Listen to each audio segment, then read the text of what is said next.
Hello, I'm Edwin's son, Raph.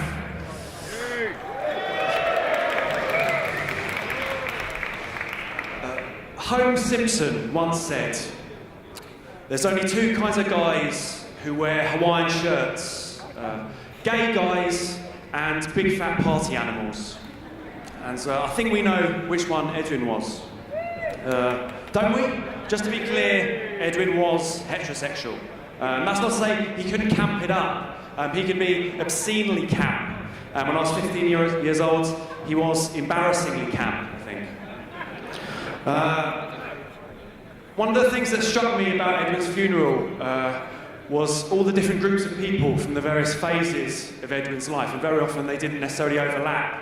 By any measure, he had an impressive career, not just in terms of the scale of his achievements, but also in terms of the variety. Just to give a quick overcap of his life, he, of course, set up the first specialised rock and roll trucking company, the first European tour bus, the first European staging company, which built a stage for Live Aid. And then, of course, he set up what was possibly the most financially unsuccessful hotel in human history. But it was great fun, apparently. And then he had the idea for 3 Mills Island Studios while looking for rehearsal space for Paul McCartney, and he made it happen. You know, he played a key role in bringing Big Brother to England. And a little aside, little footnote, he built a bridge across the Corinth Canal as a minor. And then in some ways, what I think is the most impressive thing he did was when he lost 3 Mills, when he was out of his ear, he bought a single van and he started again all from scratch. And all that against the backdrop of the death of his daughter, Rachel, and my sister. And never once through that whole period did he get bitter or sulk around. He just kept moving forwards. And there's no doubt in my mind that if he had lived for another couple of years, there'd be more great ideas and successes to speak of. I don't think anyone can do things like that without an immense ambition. But his was never aggressive or ruthless in any way. He just had a way of getting people behind him, of getting people to sign up to his mad carnival. I remember just over a month ago, he looked at me totally seriously and said, "Can you raise £21 million from your friends?" I said, "Well, I'll ask around, see what I can do." But it's easy to laugh at his mad schemes, but actually you knew that he could make them happen. And he did that time and again. He proved that only dreamers move mountains. Sometimes I wonder why I decided to work for Edwin. It's a bit of a strange thing to do today. Like, not many people go and work for their dad anymore. But I think I just liked hanging out with him. It was just always a laugh. And that sense of excitement was infectious to everyone around him. Whenever I went on jobs and I'd meet someone who worked with him years ago, their face would always light up when they were speaking about him. Throughout the ordeal of chemotherapy, he never lost this amazing attitude. I mean, he never for once at all considered giving up work. Never.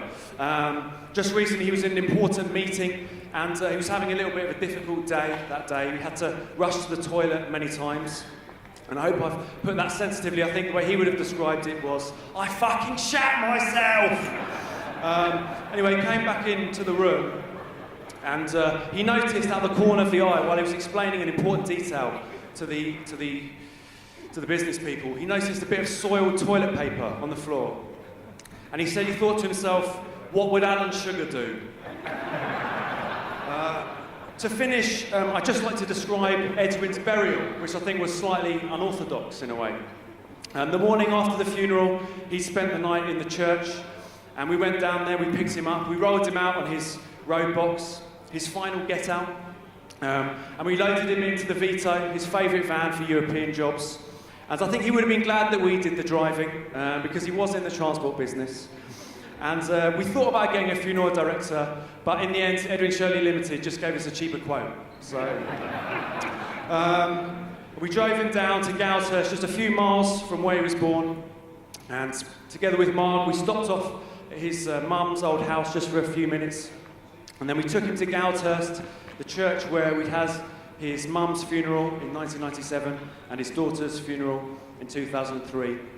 And coincidentally, the church bells were tolling, which I think would have appealed to his sense of drama. And we took him down and we buried him next to my sister Rachel.